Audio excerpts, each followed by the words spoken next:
मौलाई इमाम हुसैन अलैहिस्सलाम ने पुत्र दे नाल जेड़ी गल कीती है इजाजत जनाब जो मैं कसीदा पाक पेश कर रहा हूं।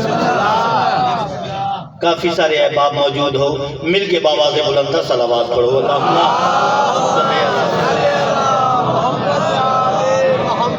ऐ बाबा के मुश्किल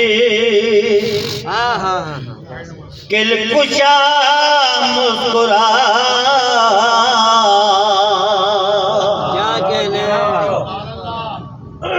ऐ बाबा के मुश्किल कुशा मुस्कुरा,